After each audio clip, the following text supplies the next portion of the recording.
जाना।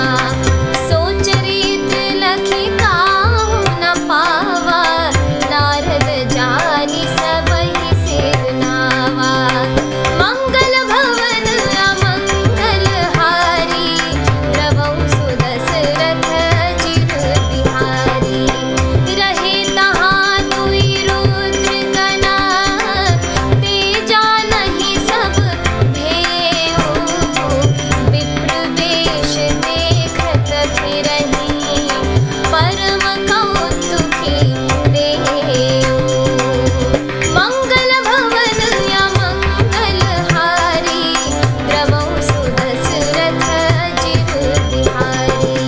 जेहि समाज बैठे मुनि जाई, हृदय रूप अहमिति अधिकाई।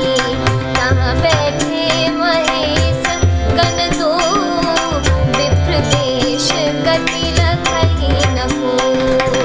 करहि कूटि नारद ही सुनाई, मीठी मीठी हरि सुंदरताई। रीझिहि राजकुंवरी छवि देखी, इन्हहि बरिहि हरि जानी विशेषी। मुनि मोह मन हाथ पराए, हँसिहि शंभु गण अति सहज पाए। जदपि सुनहि मुनि अटपटी बानी, समुझि न परई बुद्धि भ्रम सानी। काहू न लखा सुचरित विशेषा, सो स्वरूप नृप कन्या देखा। मर्कट बदन भयंकर देहि, देखत हृदय क्रोध भातेहि। मंगल भवन अमंगल हारी, द्रवहु सुदशरथ चिर बिहारी। सखी संग ले कुंवरी तबा, चली जनु राजमराल। देखत फिरई महीप सब, कर सरोज जयमाल। मंगल भवन अमंगल हारी, द्रवहु सुदशरथ चिर बिहारी। अर्थात, हे योगी मुनि सुनिए, रोग से व्याकुल रोगी कुपथ्य मांगे तो वैद्य उसे नहीं देता। इसी प्रकार मैंने भी तुम्हारा हित करने की ठान ली है। ऐसा कहकर भगवान अंतर्धान हो गए। भगवान की माया के वशीभूत हुए मुनि ऐसे मूढ़ हो गए कि वे भगवान की अगूढ़ अस्पष्ट वाणी को भी समझ न सके। ऋषिराज नारद जी तुरंत वहां गए जहां स्वयंवर की भूमि बनाई गई थी।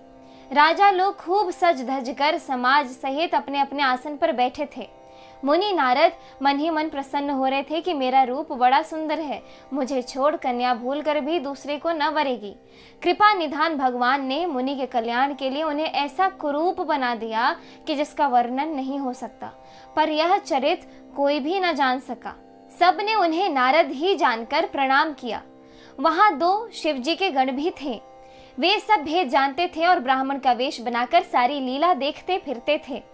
वे भी बड़े मौजी थे। नारद जी अपने हृदय में अपने रूप का बड़ा अभिमान लेकर जिस समाज पंक्ति में जाकर बैठे थे, ये शिवजी के दोनों गण भी वहीं बैठ गए। ब्राह्मण के वेश में होने के कारण उनकी इस चाल को कोई जान न सका। वे नारद जी को सुना सुना कर व्यंग वचन कहते थे। भगवान ने इनको अच्छी सुंदरता दी है, इनकी शोभा देखकर राजकुमारी रीझ ही जाएगी और हरि वानर जानकर इन्हीं को खास तौर से वरेगी। नारद मुनि को मोह हो रहा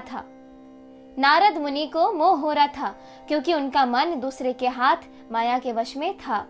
शिव जी के गण बहुत प्रसन्न होकर हंस रहे थे। यद्यपि मुनि उनकी अटपटे बातें सुन रहे थे, पर बुद्धि भ्रम में सनी हुई होने के कारण वे बातें उनकी समझ में नहीं आती थी।